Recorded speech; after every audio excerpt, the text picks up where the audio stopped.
yra viena iš kūno savybių, kuri kuo ilgiau mes laiko praleidžiam ant šios žemės, tuo tampa svarbesnė.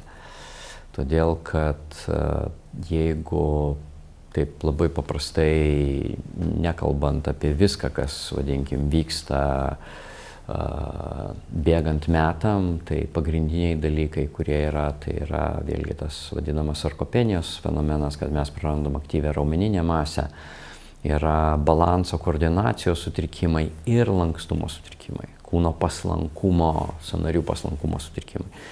Tai yra vieni pagrindinių faktorių arba veiksnių, kurie atsiranda bėgant metam. Todėl svarba lankstumo, sąnarių paslankumo bėgant metam tampa vis didesnė.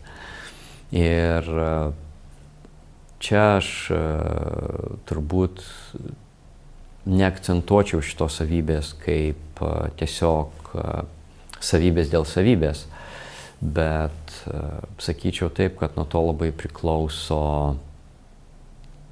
kraujotaka, nes įtemptas raumuo neleidžia vykti normaliai medžiagų apykaitai. Medžiagų apykaita yra neoptimali, nes įtemptas raumuo reikalauja daugiau tiek maisto medžiagų, tiek deguonies, tai kitaip tariant, tai priverčia kūną dirbti vėlgi intensyviau, netgi ilsintis, tai yra ne visada optimalu. Ir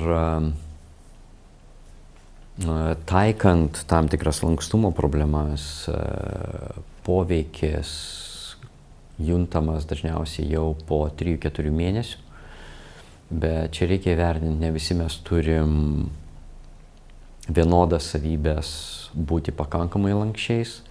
Yra žmonių, kurie yra, kaip aš dažnai sakau, kad turi genetinę spyruoklę, jie labai šoklus, bet kartu jų paslankumas yra, sąnarių paslankumas, raumenų paslankumas yra prastesnis. Tai toksai žmogus, jeigu jis yra profesionalus sportininkas, turi įvertinti, kad labai ten persistengti galbūt su tampymusi nereikia, nes jisai gali prarasti savo spyruoklę, bet bėgant metam jisai turės skirti gerokai daugiau dėmesio būtent šitai savybei, nes tai yra jo silpnoji grandis. Tai pradėjus dirbti su viena ar kita sąnarių paslankumo problema, visų pirma reikia įvertinti, kad prioritetas yra stuburas, nes iš ten visi nervai išeina, visa informacija grįžta. Ir vėliau turėtų omeny, kad kūno jėgos generacijos sąnarys yra klubas. Tai klubas yra unikalus, jisai turi būti stabilus ir mobilus.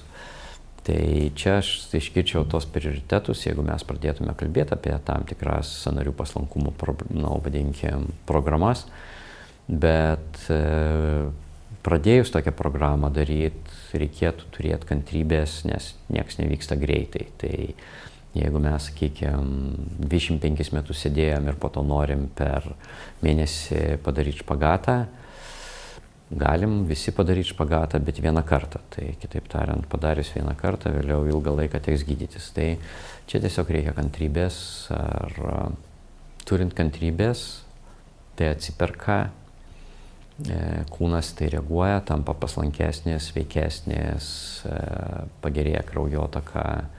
Ir kaip būtų paradoksalu, bet kartais sumažėjus kūno įtampai keičiasi mūsų emocinė būklė ir mes tampam taipogi adekvatesni.